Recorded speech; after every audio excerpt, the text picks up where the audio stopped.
Bienvenue dans ce deep dive. Aujourd'hui, on se penche sur la démarche du Maroc pour protéger le zélige via l'OMPI, l'Organisation mondiale de la propriété intellectuelle.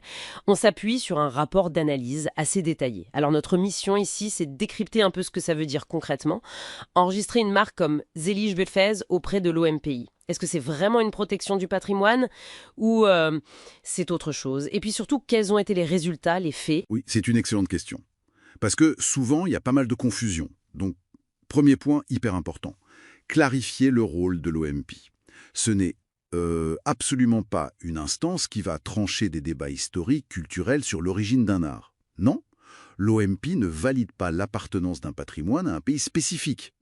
D'ailleurs, ils le disent eux-mêmes noir sur blanc, hein. Leurs enregistrements, ça n'exprime aucune opinion sur la légitimité des droits ou même sur le statut juridique d'un territoire. Aucune. D'accord, donc l'OMP reste neutre sur le fond culturel et historique, c'est une plateforme technique en quelque sorte. Alors, qu'est-ce que le Maroc a cherché à enregistrer exactement? Exactement. Le Maroc a déposé une demande pour la marque collective Zélige de Fès. C'est ça le nom précis. La demande, elle date du 20 octobre 2016. C'est le ministère marocain de l'Artisanat qui l'a faite via le système de Madrid. Ah oui, le système de Madrid, juste un petit rappel, c'est bien ce système international qui permet de déposer une marque dans plusieurs pays plus facilement, en une seule démarche. Et tout à fait ça, un guichet unique, si on veut. Au départ, la protection pour Zélige de Fès, elle a été demandée dans 6 pays. Et aussi auprès de 2 organisations régionales, notamment l'Office de l'Union européenne pour la propriété intellectuelle, l'IUIPO. D'accord. Et c'est là que ça devient intéressant.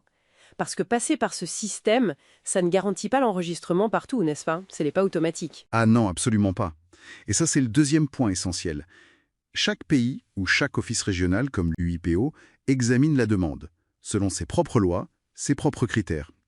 Et il décide, de manière totalement indépendante, s'il accorde ou s'il refuse la protection sur son territoire.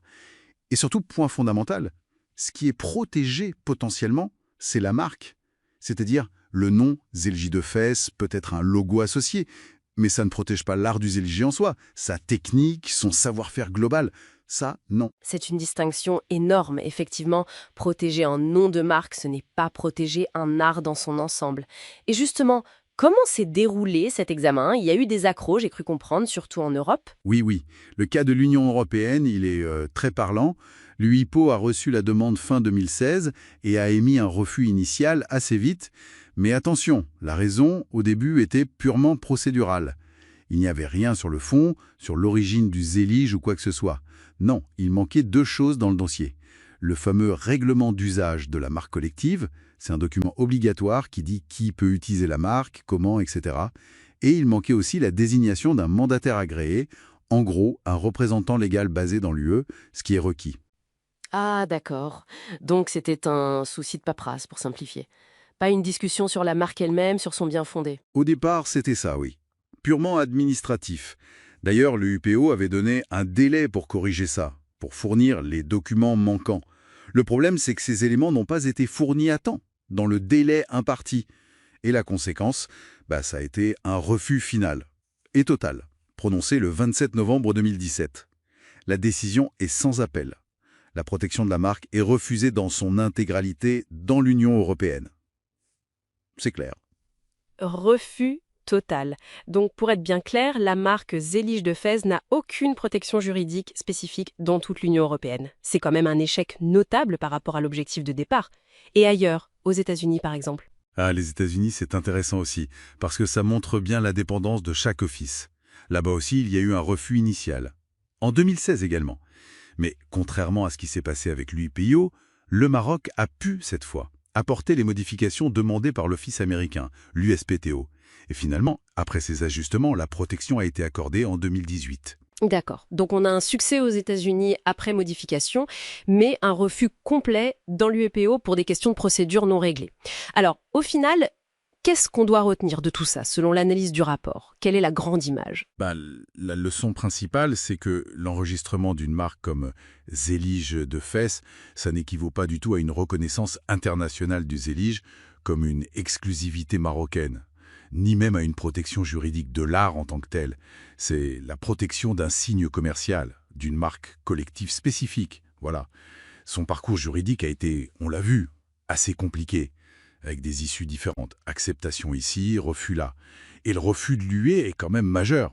En résumé, on est vraiment face à un outil juridique qui relève du commerce, le dépôt de marque. Et c'est bien différent des mécanismes de reconnaissance ou de protection du patrimoine culturel immatériel. Je pense par exemple à ce que fait l'UNESCO. C'est une autre démarche. Exactement. La distinction est vraiment fondamentale. La protection accordée à la marque Zélige de Fez, là où elle existe, comme aux USA, elle porte sur le nom et le logo enregistré. Point.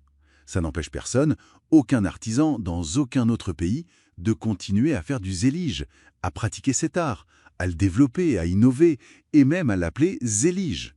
Tout ça reste possible. Ce qu'on ne peut pas faire, c'est utiliser la marque spécifique Zélige de Fez dans les pays où elle est effectivement protégée. Mhm. Et le rapport source va même un peu plus loin. Il suggère que le patrimoine, ça ne se protège pas vraiment avec des logos ou des procédures administratives comme ça. Ça fait réfléchir. Tout à fait. Ça ouvre une réflexion plus large en fait.